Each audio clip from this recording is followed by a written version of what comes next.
Be me, 34 years old, finally free from the patriarchal institution of marriage. Divorced 2 years ago, and honestly, it was the best decision I ever made. Mike was the embodiment of everything I've come to understand about male entitlement, always there with his needs and his feelings and his constant demand for emotional labor, sitting in my apartment scrolling through my phone on a Tuesday night. The apartment is smaller than our old house, but it's mine, a space liberated from male ownership and control. No more compromising on stupid leather couches or sports memorabilia, the material culture of masculinity cluttering up the living room. My friend Sarah texts me asking if I've seen Mike lately. Tell her no, and why would I participate in surveillance of my ex-husband? She sends me a link to some local news article. It's about a charity marathon, and there's a photo. My stomach drops. There he is, Mike. But he looks different. He's thinner, healthier, his smile reaches his eyes in a way I don't remember seeing in years. There's a woman next to him, her hand on his arm, laughing at something. They're holding a banner for some organization they apparently founded together. She's already been absorbed into his identity, I think. Close the article immediately. My hands are shaking, and I don't know why. This doesn't bother me. I'm over him. I've been over him since my consciousness was raised about what marriage actually is. Open a bottle of wine, even though it's only 7 p.m., start thinking about when I finally saw Mike clearly. Actually, no. The problem was the institution itself. That's what my reading group helped me understand. He was so needy, always wanting to talk about our relationship and work through issues. Classic male emotional dumping, expecting me to manage his psychological well-being. Pour another glass. Remember how he used to wake up early on weekends to make breakfast, and I told him it was patronizing. He thought he was being helpful, but really, he was performing benevolent sexism. Trying to position himself as provider, reinforcing traditional gender roles. The eggs were always too runny anyway. Open Facebook, even though I know I shouldn't. Find Mike's profile, which I swore I'd never look at again. His privacy settings are different than they used to be, more restricted. Probably his new girlfriend's influence. Women are always managing men's public image, can only see his profile picture. It's him and that woman from the article. They're hiking somewhere beautiful, mountains in the background. He's looking at her instead of the camera. She hasn't realized yet that heterosexual romance is just repackaged oppression. Feel this weird tightness in my chest. This is stupid. I'm being stupid. I was the one who wanted the divorce. I was the one who finally understood that marriage is a patriarchal institution designed to control women's sexuality and labor. Remember the day I told him I wanted out? He actually cried, performing emotional vulnerability to manipulate me, sitting at our kitchen table with his head in his hands. It was embarrassing to watch a grown man deploy tears as a weapon. He kept asking what he could do differently, what he could change. That was the problem right there. He didn't get it. The issue wasn't individual behavior. It was structural. You can't reform patriarchy from within. That's what Andrea Dworkin taught us. Emotional labor, always expected to manage his feelings and educate him on every little thing.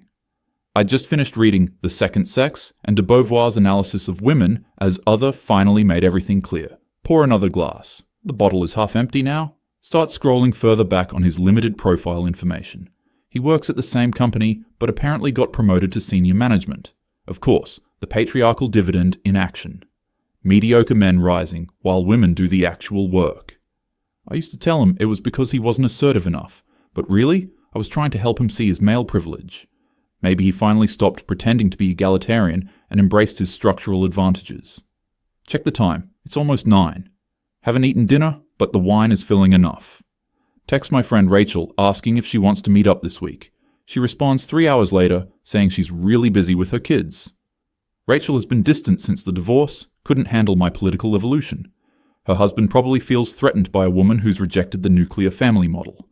Mike always got along well with her husband, bonding over their mutual investment in patriarchy. Whatever, I don't need friends who can't understand that the personal is political. Think about calling my mum, but she'll just ask if I'm dating anyone. She loved Mike, completely brainwashed by romance ideology. Kept asking me if I was sure about the divorce right up until it was finalized. He's such a good man, she kept saying. Good men don't exist within oppressive systems, only men who benefit from them in different ways. The wine bottle is empty now. Open another one from the rack. It's a nice Pinot Noir I was saving for a special occasion. This isn't a special occasion, and anyway, the idea that women should defer gratification is just more patriarchal conditioning. Remember how Mike used to comment on my drinking? He'd do it in that joking way, but I could hear the male policing of female pleasure underneath. Told him that controlling women's consumption is a form of patriarchal discipline. Cited studies about how women's drinking is judged more harshly than men's. He stopped commenting after that, but I could see him noticing the male gaze at work, even in our own home. It made the wine taste worse, knowing I was being surveilled. Start going through old photos on my phone, not sure why. There's one from our honeymoon in Greece. We're on a boat, and Mike has his arms around me, both of us sunburned and happy. Didn't realize then that I was participating in the white Western tourist appropriation of Greek culture. Or that honeymoons themselves are rituals that normalize female sexual availability to husbands. I remember being annoyed that he kept wanting to take photos. The male need to possess and document to create evidence of ownership. There's another photo from his sister's wedding. I'm in a blue dress that I actually liked. Mike is in a suit. His hand is on my waist, and I'm leaning away slightly. Didn't notice that at the time, but now I can see my body already resisting. Already knowing on some level that marriage would mean the legal erasure of my personhood. He should have picked up on that, should have questioned why I was uncomfortable. But men don't read women's bodies, they just assume consent. Keep scrolling. Christmas morning, 3 years ago. Mike is holding up a book I'd mentioned wanting once in passing months before. He looked so proud of himself for remembering. I thanked him, but pointed out that I'd already bought it for myself. Even then, I was practicing economic independence, refusing to let him be the provider. His face fell, and he said he should have checked with me first. Told him that would have ruined the surprise anyway, so there was no winning. The whole gift-giving ritual is just capitalism wrapped in patriarchal expectations. He got quiet after that, probably sulking because I wouldn't perform appropriate feminine gratitude. My mother asked me later why I'd been so harsh. Harsh, the word they always use when women refuse to perform emotional caretaking. Finish the second glass from the new bottle. Realize I'm crying, and I don't know when that started. This is ridiculous. I'm not sad about Mike. I'm angry at the system that made me think marriage was necessary for my fulfillment. Open Instagram, which is a mistake. Somehow end up on the woman's profile. The one from the article. Her name is Jessica. She's a physical therapist. Her feed is full of hiking photos, farmers market trips, pictures of homemade bread. Performing traditional femininity, completely colonized by patriarchal domesticity. There's a photo from 2 weeks ago. She's wearing Mike's old college sweatshirt, the one he used to wear every weekend until I finally threw it away because it was ratty and embarrassing. Apparently, he had another one. She's literally wearing his clothes. The symbolism couldn't be more obvious. She's written some caption about lazy Sunday mornings and feeling grateful. The language of female submission dressed up as choice. It has 200 likes. Scroll back further into her feed, looking for when Mike first appears. There he is, about 18 months ago. So he moved on quickly. Probably had her lined up before the divorce was even final. Men always do. They can't exist without a woman to perform domestic and emotional labor. Tentative at first, just in group photos, then more frequent, more intimate. There's one of them cooking together, her standing at the stove while he chops vegetables behind her. The kitchen is small, looks like an apartment kitchen. She's already taken on the cooking, the feeding, the nourishing. Women are socialized from birth to feed men. Another photo of them at some outdoor concert, his arm around her shoulders, his arm draped possessively, marking territory. She's looking up at him with this expression that I can't quite name. Admiration, maybe, or trust, or just the learned helplessness women are conditioned to display. The kind of look I used to give him, probably, back before I read Firestone and understood that romance is the pivot of women's oppression. Pour another glass. My head is starting to hurt, but I keep drinking anyway. Remember the fights we used to have. Fights is the wrong word. Political education sessions, where I tried to raise his consciousness and he resisted. Like the time he wanted to go visit his parents for Thanksgiving instead of hosting at our place. Tried to explain to him that his mother's performance of family togetherness was just reproducing patriarchal structures. He said his mom was having health problems and wanted us to come home. Told him he was being manipulated and couldn't see it. Maternal sacrifice is how the patriarchy reproduces itself, generation after generation. We went to his parents' house, and I was proved right when his mother was perfectly fine. She made his favorite foods and fussed over him like he was still a child, training him to expect domestic servitude from women. It was pathetic to watch. I spent most of the weekend working on my laptop, taking calls in the guest bedroom, refusing to participate in the ritual subordination of women to family. Mike got upset and said I was being rude to his family, explained that my job doesn't stop for holidays and that women's professional ambitions are always sacrificed to family obligations. Cited Hochschild's work on the second shift. He slept on the couch that night. His mother asked him the next morning if everything was okay between us. He lied and said everything was fine. Couldn't even be honest with his own mother about how I was helping him see his privilege. The wine is making everything fuzzy around the edges. Check Jessica's Instagram again. I've been on her profile for 45 minutes. There's a recent photo of her and Mike at a wedding. She's in a green dress, he's in a grey suit I don't recognize. They're dancing and someone caught them mid-laugh. His hand is on her back and she's leaning into him. Their body language shows how completely she's been absorbed into the institution. Read the caption. Something about celebrating love with favourite people. Love, that word we use to obscure women's unpaid labour. Someone commented, "You two are next." Jessica replied with a blushing emoji. So she's going to do it, going to legally bind herself to him. Going to take his name, probably. Erase her own identity. Feel my chest get tight again. Mike wanted to get married. Young, I was the one who made us wait. Told him we needed to be more established first, more financially secure. Really, I was resisting even then, without the framework to understand why. We waited 4 years before I finally agreed. Even then, I wasn't sure, but the social pressure on women to marry is immense. The wedding was nice. I planned most of it myself, because Mike didn't have strong opinions. Another red flag I ignored, his passivity in the face of patriarchal rituals. Men let women do all the emotional and organizational labor of weddings, then show up and get credit. We honeymooned in Greece, because I'd always wanted to go. Mike suggested Peru, but I convinced him that Greece was more culturally significant. He seemed happy enough on the trip, even though he got food poisoning halfway through. Spent 2 days in the hotel bathroom while I toured Athens alone. Felt like a metaphor for our whole relationship, him being weak, while I tried to experience life. My phone dies, probably for the best. Get up to plug it in, and the room spins a little. Definitely drank too much. Catch my reflection in the hallway mirror. My hair is in a messy bun, and I'm wearing sweatpants with a stain on them. When did I last shower? Was it yesterday or the day before? During the marriage, I always made an effort with my appearance. Had to perform femininity, had to be decorative for the male gaze. Now that I'm free, I can reject beauty standards. Freedom looks like stained sweatpants, apparently. And that's fine, that's the point. Women spend so much time and money on appearance to please men. Go to the bathroom and the sink is full of dishes. Been meaning to run the dishwasher, but I never have enough dishes to make it worthwhile. Living alone means rejecting the domestic expectations placed on women. No one to cook for, no one to clean up after, no one performing surveillance of my household management. Splash water on my face and avoid looking at myself too closely. Go back to the couch and plug in my phone. While it's charging, I think about when I really started to wake up. There was the incident with his job. He came home excited one day, said he'd been offered a promotion. It meant longer hours, but significantly more money and responsibility. I was proud of him initially, still trapped in the mindset that men's careers matter. Then he mentioned it would mean missing some evenings and occasional weekends. Asked me how I felt about that, as if he needed my permission. The way men pretend to consult women, while actually just seeking validation. Told him to make his own decisions like an adult.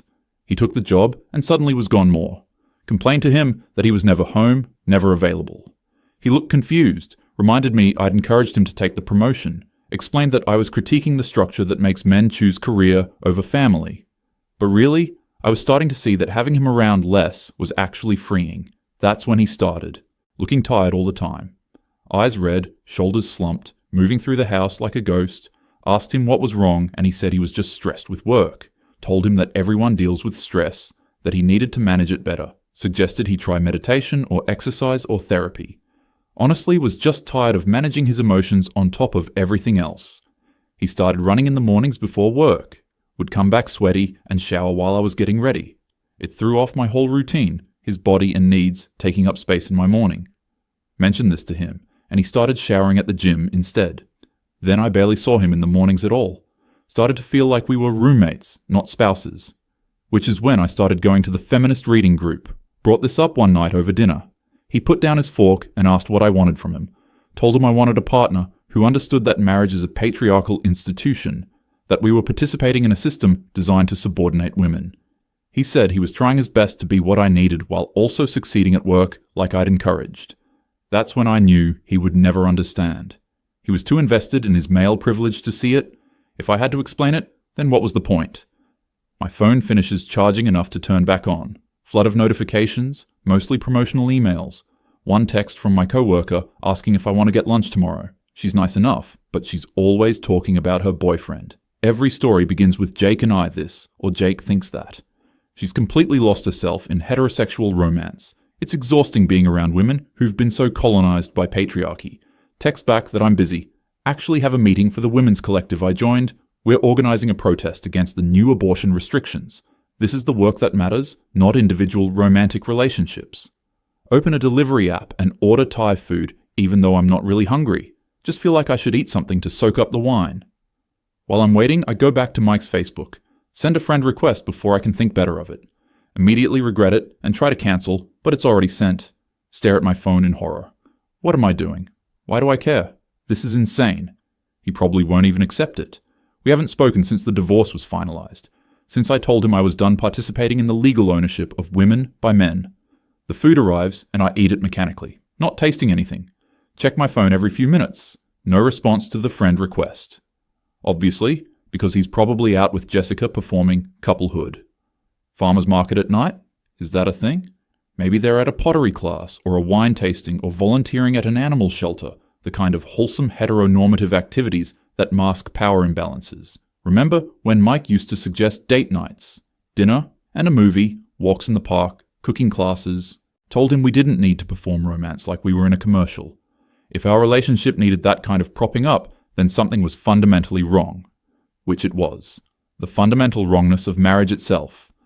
He stopped suggesting things after a while. Our date nights became me, working late while he watched TV alone. Sometimes I'd come home and he'd be asleep on the couch. Wouldn't even wake up when I came in, just keep sleeping. Felt like he was avoiding me in our own home.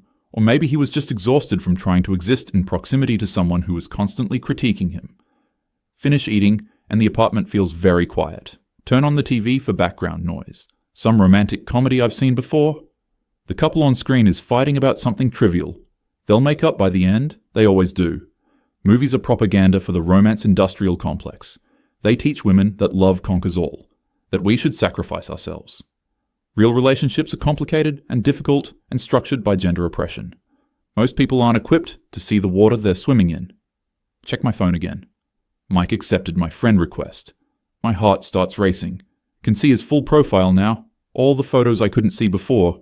There are so many of him and Jessica, hiking, traveling, at parties with friends I don't recognize, cooking together, sitting on a couch, reading, at the beach. His smile in every single photo looks genuine. Or maybe he's just better at performing happiness now. Scroll back to photos from when we were married. There are fewer of us together than I remember. Most of his photos from that time are of places or things. Sunset from our backyard, the garden he tried to start, his parents' dog. Find one of us together at a friend's barbecue. I'm on my phone in the photo. Mike is looking at something off camera. We're standing next to each other, but might as well be miles apart. I was probably reading something for the feminist theory class I was taking online. Another photo from our last anniversary. We went to an expensive restaurant because I wanted to try it. Mike is smiling at the camera, but his eyes look sad. He was already mourning the relationship, already giving up. I'm looking perfect, hair and makeup done professionally.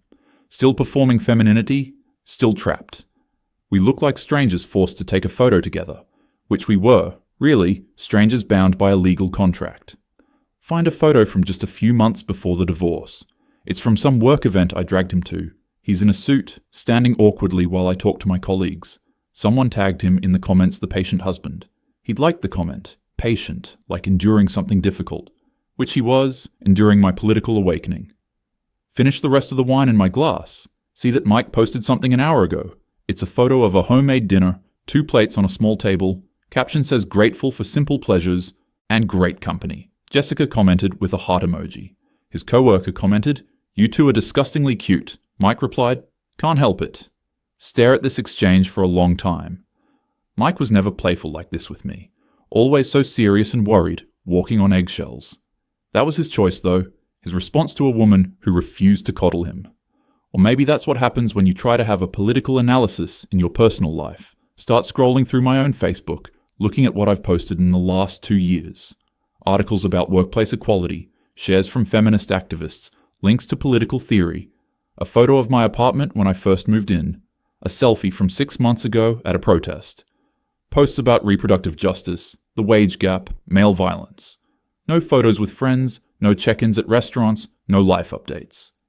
My feed is a timeline of political awakening, consciousness raising through social media, but also nothing personal, nothing that shows connection. Remember, Mike used to complain that I lived too much in my head, said I was always thinking about big abstract concepts but missing what was right in front of me. Told him that some people are capable of seeing beyond their immediate circumstances. That structural analysis requires distance from the personal. He said he wasn't asking me to see less, just to also see what was near. Didn't understand what he meant at the time. Still don't, probably.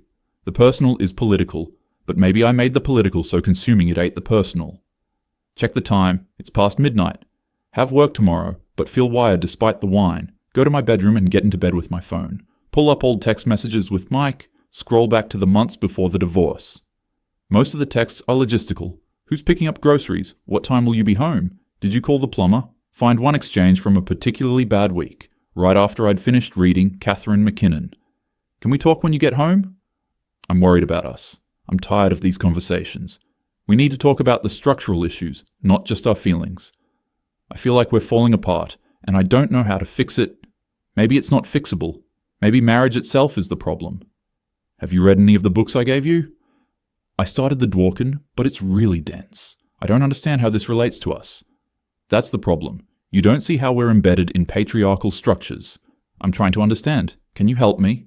It's not my job to educate you. That's emotional labor. You need to do the work yourself. He didn't respond after that. Came home that night and he was in bed pretending to sleep. Could tell he was pretending because his breathing wasn't right. Didn't push it because honestly, I was tired of trying to explain. Next morning he was already gone when I woke up. Left a note saying he'd be at his brother's for a few days. Felt relieved to have the house to myself. Used. The time to prepare for the divorce conversation. Scroll further back to earlier in our marriage. Find texts from our second year, before I'd really started reading feminist theory seriously. Thinking about you. Hope your presentation went well. No, it was fine. Just fine. You've been preparing for weeks. I don't need you to manage my emotional response to my professional life. Sorry, just wanted to show I care. I know you care. But the expectation that women should share everything with their husbands is a form of surveillance. Even then, I was starting to see it. Even then, I was resisting his attempts to know me fully. Scroll back further to when we were dating. Before I'd taken that women's studies class that changed everything. I miss you, even though I just saw you yesterday. Is that crazy? A little crazy, but I'll allow it. What are you doing this weekend? Work stuff, probably. You? Was hoping to see you, but I understand if you're busy. We'll see. We'll see. It's better than no. Even back then, I was withholding. Even back then, I was maintaining boundaries. Was I always like this? Or did the feminist theory just give me language for what I already felt? Try to think about relationships before Mike. Dated casually in college, nothing serious. Had one boyfriend my senior year who broke up with me. Said I was emotionally unavailable, which seemed like therapy speak. Told him he was projecting his own issues onto me. Now I wonder if he was just responding to my already forming analysis. That romantic love is a trap for women. Dated around in my 20s, lots of first dates that didn't go anywhere. Guys would seem interested initially, then fade away. Assumed they were intimidated by my intelligence or career ambitions. Or maybe they could sense I was questioning the whole enterprise. Mike was different, stuck around, even when I gave him reasons not to. Thought that meant he was strong, resilient. Now I see he was just more deeply invested in the institution, more committed to making it work despite my resistance. My therapist asked me once why I chose Mike. This was before I understood that therapy itself is often a tool of patriarchal normalization. Told her I didn't really choose him, we just sort of happened. She asked what I meant, explained that he pursued me persistently, and eventually I agreed to date him. She wrote something down in her notebook, asked what she was writing, and she said just notes, probably noting my inability to commit or some other pathologizing framework. Stopped seeing that therapist shortly after. Started going to the women's collective meetings instead. That's where I really started to understand. Feel my eyes getting heavy, finally. Phone slips from my hand onto the bed.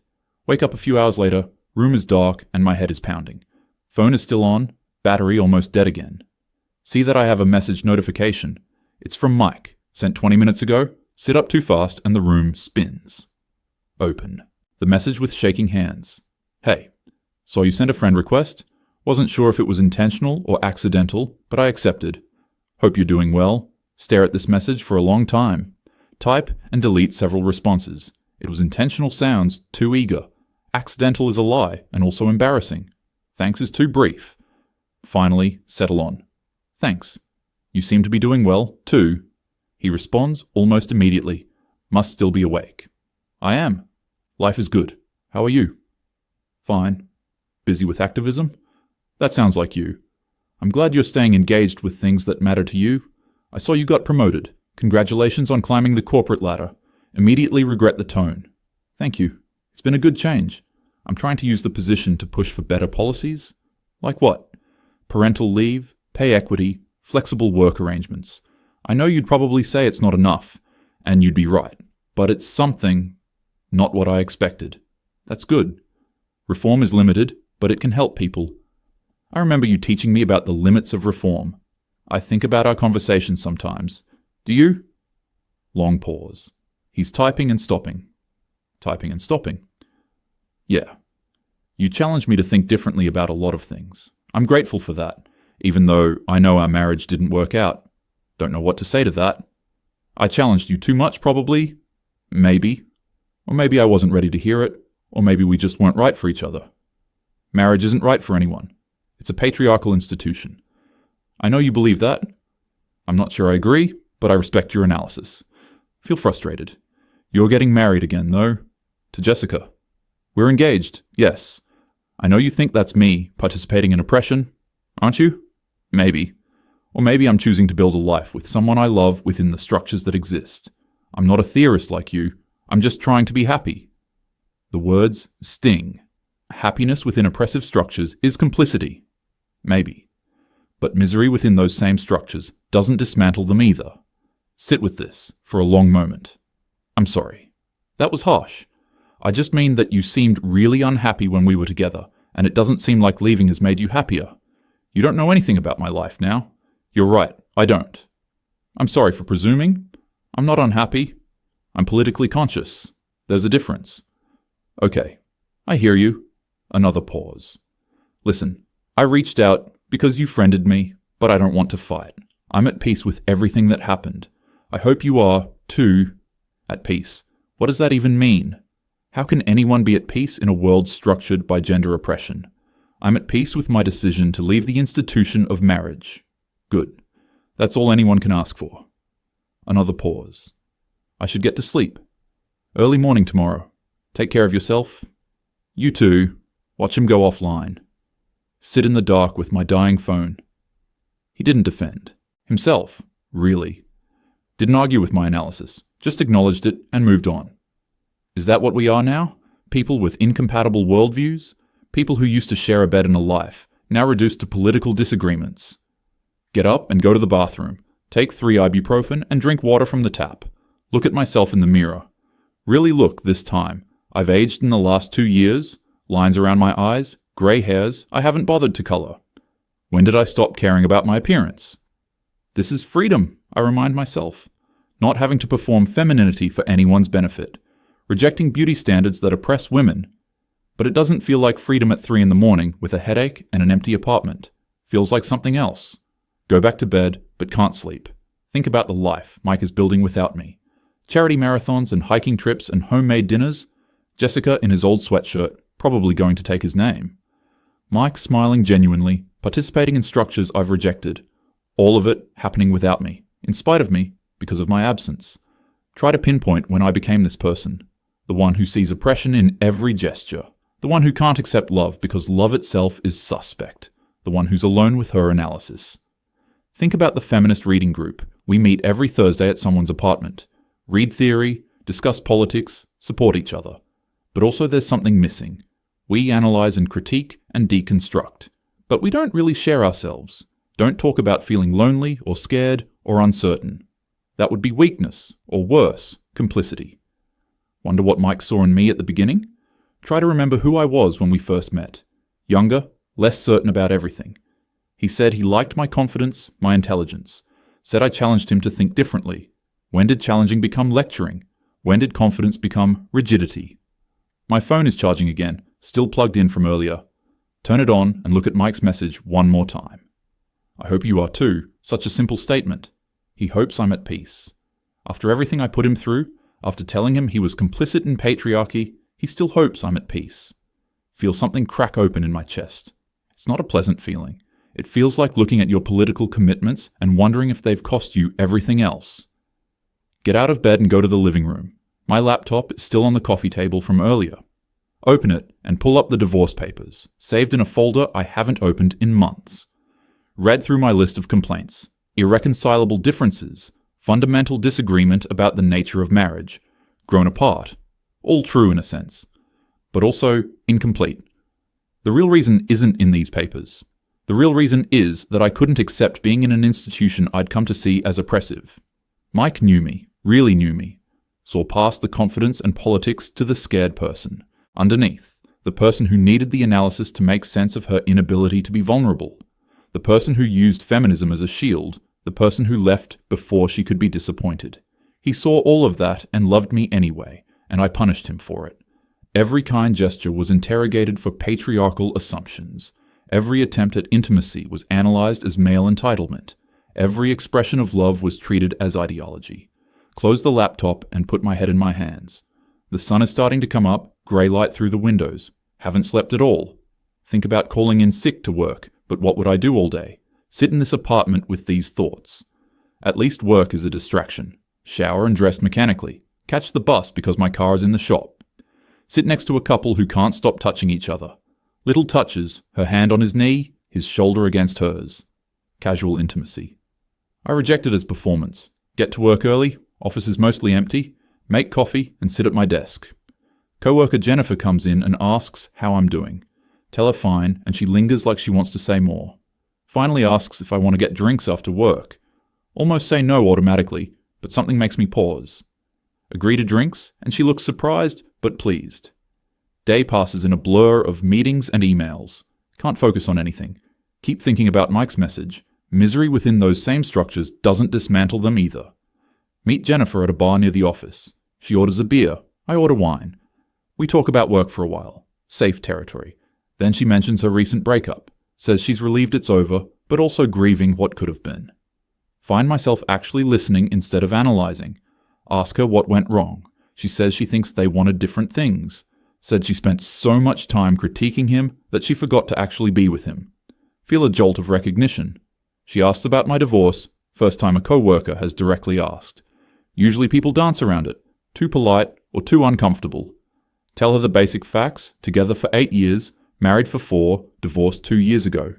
She asks if I'm dating anyone. Say no, and she asks if I want to be. The question catches me off guard. Do I want to be dating? Have been so focused on my political work that I haven't considered wanting something different. Tell her I don't know. She nods. Like this makes sense. Says her therapist told her that sometimes we use ideology to avoid vulnerability. Want to argue with her, but can't find the words. We have another drink and talk about other things. She tells me about her family, her hobbies, her plans to travel. Realize I haven't made a single plan beyond next week's protest schedule. Haven't thought about a future that looks different from the present. We part ways, and I walk home instead of taking the bus. Need the air, need to move. Pass by restaurants and shops, people everywhere living their lives. Couples on dates. Families with kids, groups of friends, laughing. Feel like I'm watching from outside a window. Have felt this way for a long time. Maybe always. Or maybe since I decided that participating meant complicity. Get home and the apartment feels especially empty. No wine tonight, just water and leftover Thai food. Sit on the couch and open Facebook again. Look at Mike's photos methodically this time, really examining them, trying to see what I couldn't see before. There's one from what looks like a dinner party. Mike and Jessica and 3 other couples around a table full of food. Everyone is laughing, mid-conversation. Mike has his hand on Jessica's shoulder, casual and comfortable. She's leaning back into him while talking to someone else. They're existing in the same space without tension. That's what was missing with us. Ease. Everything was effort, every interaction a potential site of political critique. Find another photo. Mike and Jessica hiking. They're sweaty and tired looking, but happy. Caption says something about challenging themselves with a difficult trail. Comments from friends saying they're inspirational, relationship goals, so happy for them. Nobody ever said that about Mike and me. People were always careful around us, like they could sense I might analyze their compliments for patriarchal assumptions. Scroll to a video Mike posted a few months ago. It's shaky phone footage of Jessica attempting to flip a pancake. She launches it too hard and it hits the ceiling. Both of them crack up laughing, the camera shaking. She tries again and succeeds, does a little victory dance. Mike's laugh in the background is full and unguarded. Don't think I ever heard him laugh like that. Our humor together was always sharp, political. We bonded over critiquing things, never with things. Watch the video 3 more times. There's something about the ease of it, the playfulness. They're just making breakfast and having fun. Such a simple thing that somehow we never managed. Think about breakfast with Mike. Me reading feminist blogs on my tablet, him eating quickly before work, occasionally attempting conversation that I'd redirect to political topics. He stopped trying to talk in the mornings eventually. We'd eat in silence, me consuming theory, him consuming food, called it respecting each other's autonomy. Really, it was just avoidance. Close Facebook and open my photos. Scroll back through 2 years of my life. Post-divorce, protest photos, meetings, occasional selfies at marches. 1 photo of a sunset from my window. A few photos of speakers at events I've attended. Nothing that shows connection or joy or life being lived outside of politics. Compare this to Mike's abundant timeline of experiences and people. He didn't just move on, he bloomed. Like a plant that was in soil too acidic and got transplanted somewhere neutral. The thought that I was the acidic soil is hard to sit with. Spent so long thinking of myself as the one who was awake, the one who saw clearly while everyone else was deluded. What if it was the opposite? What if I'm the deluded one? Using theory to avoid feeling, using politics to avoid connection, using feminism to justify isolation. Feel sick with this realization. Go to the bathroom and splash cold water on my face. Look at myself in the mirror again. Who are you? I ask my reflection. The woman staring back doesn't have an answer. Just theories, just analysis, just frameworks, but no self underneath. Go back to the couch and pull up my messages with Mike. Reread our conversation from last night. His kindness feels like an indictment. He has every reason to be angry. Instead, he's gentle, boundaried, moved on. Type out a new message before I can overthink it. I've been thinking about what you said. Wait, heart pounding. 10 minutes pass, 15. He's probably asleep, it's late. Or he's with Jessica doing something that doesn't involve his ex-wife. Finally, 3 dots appear. What about? About misery not dismantling structures. You were right. I don't think there's a right or wrong here. Just different approaches. I've been looking at your Facebook. I know that's weird, but I saw all your photos and I need you to know that I'm sorry. Sorry for what? For using politics as a weapon, for making you feel like everything you did was complicity. Long pause. I appreciate you saying that. It took me a long time to stop feeling guilty for just wanting to be happy. The words hit hard. Of course he felt guilty. I made sure of that. You shouldn't have felt guilty. You were just trying to love me. And you were just trying to make sense of the world. We both did the best we could. Even now he's being generous. No. I used my analysis to avoid vulnerability. I turned everything into a political issue so I wouldn't have to feel anything. Why are you telling me this now? Good question. Why now? After 2 years. Because I saw how happy you are, and I realized that I'm not. And I don't know if it's because I left you, or because I've made politics my entire life, or both. I can't answer that for you. But I will say that having a political analysis and having a life don't have to be mutually exclusive. They seem to be for me. Then maybe it's not about the politics. Maybe it's about how you use them. What do you mean? I mean, you were doing the same thing before you got really into feminism. Using work, using ambition, using whatever was available to keep people at a distance. Sit with this. Is he right? Maybe. I've done a lot of therapy. Learned that people do things for reasons. Your reasons made sense to you. What were my reasons? I think you'd have to figure that out yourself. But if I had to guess, I'd say you were scared of needing anyone. I'm still scared. Sending this feels like jumping off a cliff. Admitting fear, admitting weakness. Things my political framework says I shouldn't have to do. Scared of what? Of being known? Of being loved? Of being disappointed? All of it. That makes sense. I was scared too, in different ways. You seem not scared now. I'm less scared. Therapy helped. So did meeting someone who I felt safe with. Jessica? Yes. Do you think I'll ever feel safe with anyone? I don't know. Do you want to? Do I have spent 2 years telling myself I don't need partnership, that I'm complete on my own, that romantic love is a patriarchal trap. But sitting here alone at midnight, I'm not sure anymore. I don't know what I want. That's honest at least. Are you happy? Really? Yes, I really am. Didn't think I would be. But I am. I'm glad. You deserved better than what I gave you. We both deserved better than what we had together. I hope you find whatever that looks like for you. What if I can't? What if I'm too broken? You're not broken. You're just scared. There's a difference. How do you know? Because broken people don't apologize. They don't question themselves. You're doing both. The feminist collective would say I'm internalizing patriarchal expectations by questioning myself. Maybe. Or maybe some self-examination is healthy, regardless of the framework. I don't know how to do this without the framework. It's all I have. It doesn't have to be all you have. It can be part of how you see the world without being the only way. But if I give it up, what's left? You don't have to give it up. Just make room for other things too. I don't know if I can then maybe start there. Not knowing is okay. The collective would say that not knowing is privilege, that clarity is political necessity.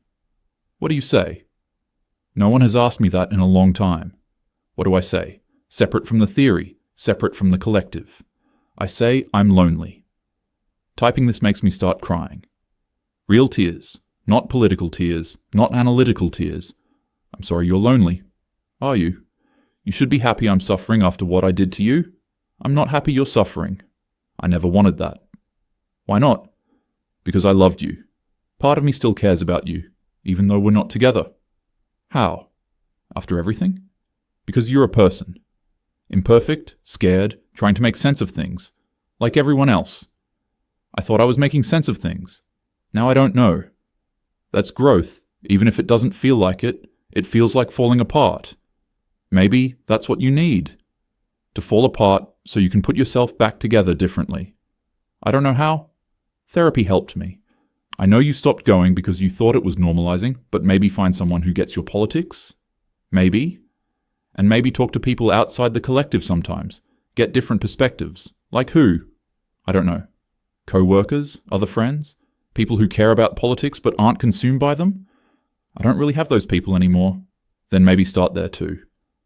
This all sounds really hard. It is hard. But being where you are sounds hard too. Can't argue with that. Yeah. Long pause. I should go. Jessica's wondering who I'm texting with. You told her it's me. Of course. We don't have secrets, the casual way he says this. Like transparency is just normal. That's good. I'm glad you have that. You could have it too. If you wanted it, I don't know how to want it without seeing it as oppression. Then maybe that's the work. Learning to distinguish between structural critique and personal connection. The personal is political though. Yes. But the political doesn't have to consume the personal entirely. I'll think about that. Good. And hey, you can message me if you need to. I'm not trying to be your therapist, but I don't hate you. We can be civil. Thank you. That's more than I deserve. Everyone deserves basic kindness. Even you. He goes offline. Sit with my phone in my hands for a long time. The conversation plays back in my mind. His gentleness, his boundaries, his peace.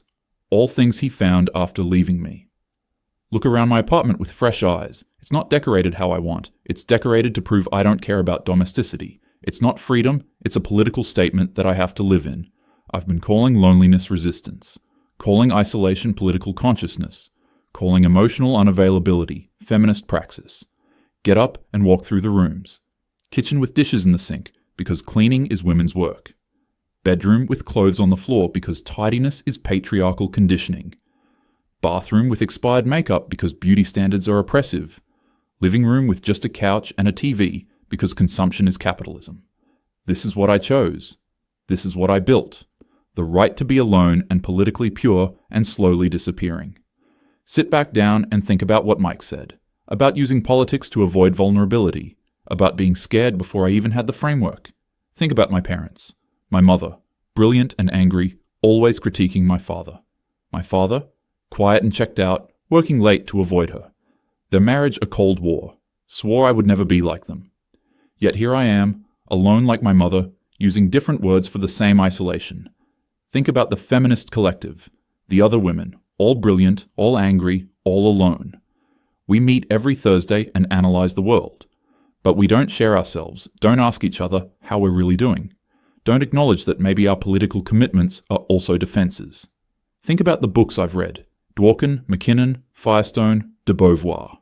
All of them brilliant, all of them seeing clearly, but also all of them struggling with connection in different ways. What if the clarity came at a cost? What if seeing the structures makes it harder to live within them? But we have to live within them. There's no outside, so maybe Mike is right. Maybe the work is learning to hold both, the analysis and the living, the political and the personal, the clarity and the connection. Open my laptop and search for therapists. This time, I look for someone who lists feminism as a specialty, someone who might understand both the politics and the pain. Find one whose bio talks about integrating political awareness with emotional growth. Book an appointment for next week before I can change my mind. Put my phone down and sit in the silence. It's different now, the silence. Before it felt like purity, proof of my political commitment. Now, it just feels empty. Think about Mike making Jessica laugh over pancakes. Think about the ease in their photos, the joy. Think about how he looks at her. Really looks at her, not through a lens of critique. The way he used to look at me before I taught him everything was suspect. Wonder if it's too late for me. Too late to learn how to hold my politics more lightly. Too late to want connection without seeing it as weakness. Therapist appointment is next week. Between now and then is just me and this apartment and these thoughts. Check the time, it's after 2 in the morning. Should sleep, but no I won't. Open my laptop and start writing. Not sure what I'm writing, just letting it pour out. All the things I've been avoiding. All the ways I've used feminism to avoid feeling. All the fear that drove every political argument and every pushed away person. Write for hours until the sun comes up, pages and pages of confession and questioning. Realize I'm not writing theory, I'm writing myself. The self I've been avoiding for years. The one who's terrified of being vulnerable. The one who destroys things before they can disappoint her. The one who chose political clarity over human connection and is now wondering if it had to be either or. Save the document and close my laptop. Feel exhausted, but also slightly lighter, like maybe naming the problem is the first step towards something different. Get ready for work, shower and dress carefully. Put on makeup for the first time in weeks. Not for the male gaze, just for myself. Or maybe I don't have to justify it at all. Look at myself in the mirror and practice softening my expression. It feels fake, but maybe fake is where you start. Get to work, and Jennifer asks how I'm doing. Instead of saying fine or launching into political analysis, I pause. Tell her I'm struggling with some things. She nods and says if I ever want to talk, she's available. Feel grateful for the offer. Actually consider taking her up on it. Day passes more clearly than yesterday. Actually focus in meetings, contribute ideas without critiquing every assumption. Co-worker mentions a company happy hour next week. Usually I skip these, see them as corporate control mechanisms. This time, I say, I'll try to make it. He looks surprised, but pleased. Leave work at a normal hour instead of staying late. Go to a bookstore on the way home. Browse the self-help section, something I would have mocked as depoliticized. Pick up a book about attachment styles, another about holding paradox. Buy both without overthinking it. Get home, and instead of turning on the news, I read. The attachment book describes different patterns: anxious, avoidant, secure. Recognize myself in the avoidant description. People who pull away when others get close, who value independence above connection, who grew up learning that needing people is dangerous. Think about my mother, emotionally distant and critical. My father, absent even when physically present. Learned early that asking for love led to disappointment. Easier to not ask, to not need. Learned later that I could make it political, could call it feminist consciousness instead of just fear. But fear doesn't become less fearful when you theorize it. Read until my eyes are tired. Actually sleep that night. First real sleep in days. Wake up early and make myself breakfast. Sit at the table instead of standing at the counter. Eat slowly, tasting the food. Small thing, but it feels significant. Taking time, being present. Things I used to mock as depoliticized self-care. Week passes in a similar pattern. Work, reading, small attempts at being more present. Thursday comes and I have Feminist collective meeting. Almost don't go, feel resistant for the first time. But I go, sit in the circle, listen to the discussion. We're reading McKinnon on sexuality. Brilliant analysis, sharp critique. But as we discuss, I notice something. The way we all relate to the text, but not to each other. The way we use theory to avoid talking about our lives. The way political clarity substitutes for connection. Speak up for the first time in weeks. Say that I've been thinking about how we use politics, whether it can become a defense against vulnerability. The room goes quiet, some women look uncomfortable. One woman, Sarah, says that sounds like false consciousness, that we're not using politics, we're politicized.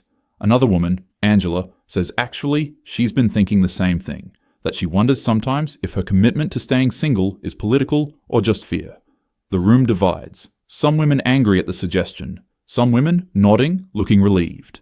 The facilitator tries to mediate, says both things can be true. We can have genuine political commitments and also personal fears.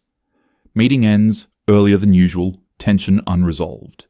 Angela catches up with me outside, asks if I want to get coffee. We go to a nearby cafe. She tells me she's been in the collective for 5 years, hasn't been in a relationship in 7, used to think it was because she was too radical for partnership, now wonders if she's too scared. I tell her about Mike, about the divorce, about seeing him happy. She listens without judgment, says she relates to all of it. We talk for 2 hours, about politics and fear and loneliness and wondering. Exchange numbers, make plans to meet again. Feel something shift. Connection through shared questioning instead of shared certainty. Therapy appointment arrives. The therapist's office is warm, plants everywhere. She's younger than I expected, queer, has a pride, flag, and a Combahee River collective poster. Feels slightly less defensive. She asks why I'm there. Tell her about the divorce, about using politics to avoid vulnerability, about being lonely. She listens without trying to depoliticize my experience, asks what I want from therapy. Say I want to learn how to hold my politics without them holding me. She says that's good work, hard work. We talk for the full hour. She gives me homework, asks me to notice when I use theory to avoid feeling. Just notice, not change yet, just observe. Leave feeling raw, but not dismissed, like maybe this is possible. Weeks turn into months. Therapy becomes routine, uncomfortable, but necessary. Start to see patterns in my behavior, the way I analyze to create distance, the way I critique to avoid being critiqued, the way I've been running my whole life, just with different justifications. Therapist asks if I'm interested in dating, say no, and she asks if that's politics or fear. Realize I don't know. She says, maybe I need to figure that out. Start doing things alone, but differently. Go to museums, not to critique the colonial gaze, but to just look. Take myself to dinner, not to perform independence, but to enjoy food. Walk in parks, not to reject domesticity, but to just be outside. Slowly start to enjoy existence outside of analysis. 3 months after starting therapy. Angela and I have become real friends. She's also in therapy, also questioning. We meet for coffee every week, talk about politics and feelings, theory and life. One week, she tells me she's going on a date with a woman she met at a bookstore. Says she's terrified, but also curious. I feel happy for her, and also envious. Tell my therapist about the envy. She asks what it means. Say maybe it means I want connection too. She asks what's stopping me. List all my political reasons. She listens and then asks again, what's stopping me? Realize it's just fear. Download a dating app that night. Set up a profile with recent photos. Write a bio that's honest. Feminist, working on being less defensive, figuring things out, swipe through potential matches. Women, mostly, some non-binary people. Everyone looks whole and well-adjusted. Wonder what they'd think if they knew my history. Match with a few people, exchange messages. One woman named Sam asks if I want to get coffee. She's a union organizer, gets politics, but also seems light. Agree before I can overthink it. We meet at a cafe on a Saturday morning. She's easy to talk to, asks questions, and actually listens. Tells me about her work, her organizing, her love of science fiction. Asks about my life, give my usual political answers. Then pause and try something different. Tell her I'm working on not using politics as armor. Probably too honest for a first date, but testing myself. She doesn't flinch, says she respects that. Says she's had to learn that being political doesn't mean being hard. We talk for 3 hours. She asks if I want to do it again sometime. Say yes and mean it. Date Sam casually over the next few months. She's patient with my tendency to analyze everything, calls me on it when I do it, but gently. You're doing the theory thing to avoid just being here with me. The first time she says it, I get defensive, then realize she's right, apologize and try to stay present. Appreciate her directness. Mike was never this direct, always accommodating. Sam has boundaries, states her needs clearly. It's easier than I expected, knowing where I stand. 6 months after starting therapy, therapist asks what I've learned. Say I've learned that I can hold political analysis without it consuming everything. That being vulnerable doesn't mean abandoning my values. That connection doesn't require me to give up my feminism. She asks how it feels. Say scary, but also lighter. 8 months after the Facebook conversation with Mike. See, he's posted wedding photos. Beautiful outdoor ceremony. Jessica in a simple white dress. Mike in a suit, both of them glowing.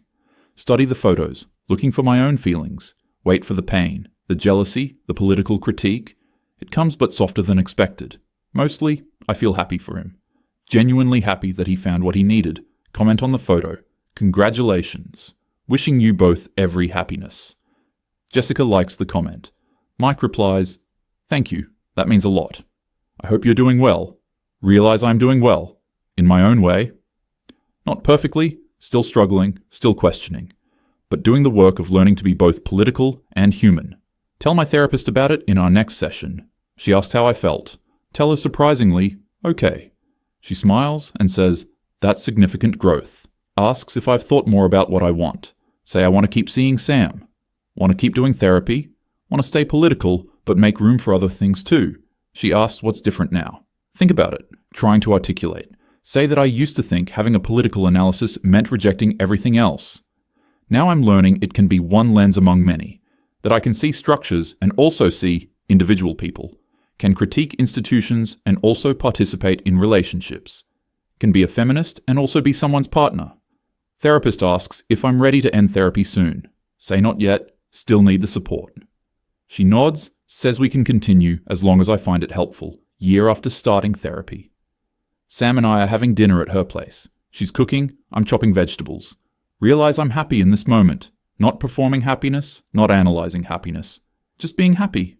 She makes a joke and I laugh. She looks at me and says, I love that sound. The word love makes me tense slightly. She notices, always notices. Too much? She asks. Shake my head, try to relax, just not used to it. She nods, doesn't push. Take your time. I'm not going anywhere. We eat dinner and talk about her organizing campaign. I tell her about work, about Angela's new relationship. Normal couple things that used to feel suffocating. Now they just feel nice. Tell her I think I'm falling for her. She says she's been falling for me too. Asks if that's okay. Say yes.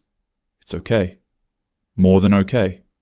That night, lying in bed next to Sam, listen to her breathe, feel her warmth beside me. Think about Mike in his house with Jessica, both of us in better places than we were. Both of us finding our versions of happiness. Wonder what would have happened if I'd done this work while we were married. If I'd been able to hold my politics more lightly, maybe we'd still be together, or maybe we needed to break so we could each become who we needed to be. We'll never know the answer, but can accept that this is how things unfolded. Mike with Jessica, me with Sam. Both of us more whole than we were before. Close my eyes and feel something close to peace. Not the false peace of political certainty, but real peace that comes from integration, of politics and personhood, of analysis and feeling, of feminism and love. Spent so many years thinking strength meant needing no one. That political consciousness required isolation. Now understand that real strength is holding complexity, staying political while staying human, still scared sometimes, still catch myself wanting to retreat into theory when things get too close. But I stay now more than I flee. And when I do flee, I come back. That's progress. That's growth. That's enough. 1.5 years after starting therapy. Angela gets engaged to the woman from the bookstore. The collective has mixed reactions. Some women are happy for her. Some feel betrayed, like she's abandoned the cause. Angela and I talk about it over coffee. She says she used to think marriage was always patriarchal. Now she thinks it depends on what you make it. That 2 women marrying isn't the same as heterosexual marriage. but also that even heterosexual marriage can be different if people work at it. That structures matter, but so do the people within them. I tell her I think Mike understood that better than I did, that he knew he couldn't dismantle marriage, so he tried to do it differently, while I rejected it entirely and called that radical. She asks if I regret the divorce. Think about it honestly. Say no, because I wasn't ready to be married to anyone.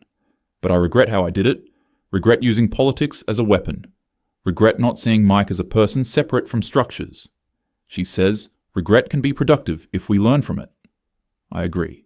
2 years after the divorce, run into Mike and Jessica at a farmer's market. Didn't expect it, would have avoided if I'd known. But there they are at a produce stand. Consider turning around, but Jessica spots me. She waves, friendly and open.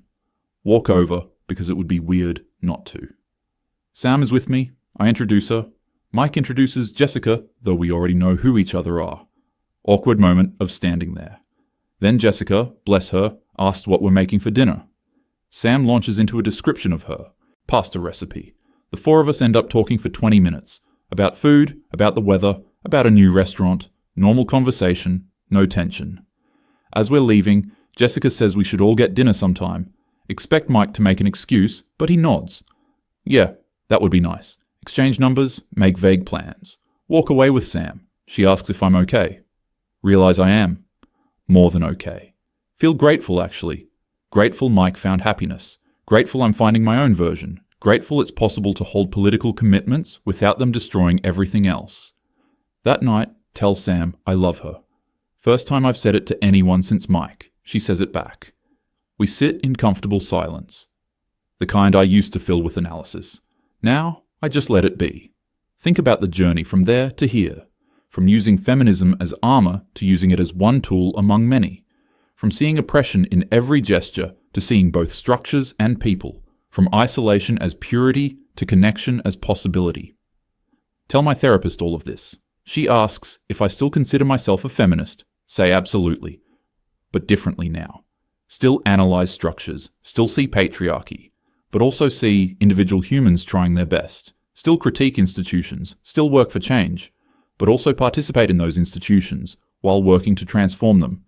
Still believe the personal is political, but also believe the political doesn't have to consume the personal entirely. She asked what I'd say to my younger self, the one who thought political clarity required emotional isolation. Say I'd tell her that both and is possible, that she can be radical and connected, feminist and in love, analytical and present, that the work isn't choosing between politics and life, but learning to hold both, even when it's hard, especially when it's hard. Therapist smiles, says, I've come a long way. Agree. Still have far to go. But that's okay. The work continues. Living and learning and trying to do better. Holding complexity instead of fleeing to certainty. Staying human while staying political. That's the work. That's enough.